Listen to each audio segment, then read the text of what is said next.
Assalamualaikum sahabat tani Indonesia dimanapun berada. Ini adalah seri video full liputan satu musim tanam pada tanaman padi Inpari 42 saya, dimana Inpari ini saya tanam di lahan yang selalu atau langganan terkena penyakit kerdil keasam-asaman.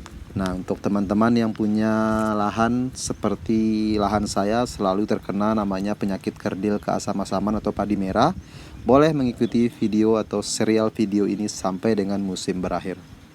Kalau kalian mau subscribe, boleh di subscribe. Kalau nggak mau ya nggak apa-apa. Yang penting kita harus belajar bersama karena ini adalah penyakit yang sangat bahaya untuk tanaman padi. Dia tidak biasanya menyisakan 2/3 dari tanaman padi yang seharusnya produktif. Nah, pada hari ini tanaman padi saya berumur 4 hari setelah tanam. Perlakuan yang saya lakukan ialah saya akan memberikan pupuk atau unsur nitrogen kepada tanaman padi ini agar anakannya banyak, karena unsur N ini sangat dibutuhkan oleh padi pada minggu pertama setelah tanam, karena kandungan N dapat memacu pertumbuhan tunas baru dan anakan. Unsur nitrogen ini dapat diberikan dengan sistem tabur sahabat tani, dengan menaburkan urea atau dengan menyemprotkan pupuk nitrogen cair.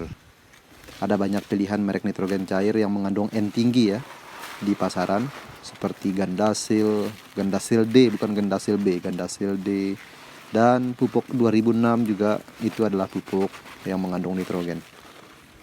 Pada lahan yang rentan terkena penyakit merah keasam-asaman ini sahabat tani, pemupukan sengaja saya lakukan sebelum 5 hari atau usia tanam. Sebelum usia tanam 5 hari maksudnya.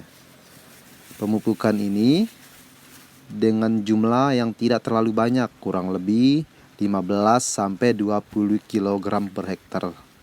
Nah, kenapa jumlahnya sedikit? Sebab unsur N dalam jumlah banyak pada lahan yang sering terkena keasam-asaman ini akan sangat berbahaya. Nah, saya karena biasanya pupuk berunsur N ini butirannya kecil, untuk lahan yang luas seluas 1 hektar sulit untuk menaburkannya secara merata, saya sedikit menggandeng dengan NPK dengan perbandingan 1:2. Jadi mudah untuk ditabur karena bijian atau butirannya besar. NPK di sini fungsinya hanya untuk penyeimbang dari kandungan N, karena di situ ada P dan K-nya. Nah, jumlah ini bersifat sebagai stimulan. Lalu kenapa terlalu dini dipupuk? Nah, karena biasanya padi pada lahan kerdil keasam-asaman yang langganan ya, padi pada lahan yang langganan terkena penyakit kerdil merah keasam-asaman harus dilakukan pemupukan susulan di atas usia 20-25 hari. Sedangkan pada lahan yang normal biasanya pada usia 15-20 hari. Artinya kita menunda kurang lebih 10 hari.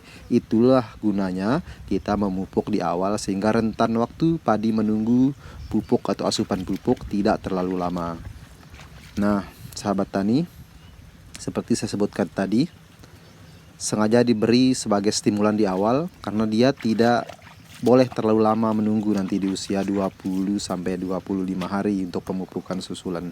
Atau bahasa sederhananya, sengaja diberikan di awal agar pemupukan susulan selanjutnya bisa mundur pada minggu ketiga atau minggu keempat setelah tanam. Itulah fungsinya pemupukan di usia 5 hari atau sebelum 5 hari. Karena pada usia 5 hari padi belum terkena yang namanya gejala kerdil keasam-asaman. Nanti kalau sudah kena, unsur N itu sangat bahaya untuk tanaman padi sahabat tani. Ketika sudah terkena yang namanya kerdil keasam-asaman, ketika atau waktu kita memupuk dengan menggunakan unsur urea atau N, akan padinya cenderung lebih parah, hilang bahkan habis di lahan. Oke, itu saja liputan saya pada tanaman padi usia di bawah 5 hari setelah tanam. Semoga video ini bermanfaat untuk yang sering lahannya terkena penyakit merah kerdil keasam-asaman.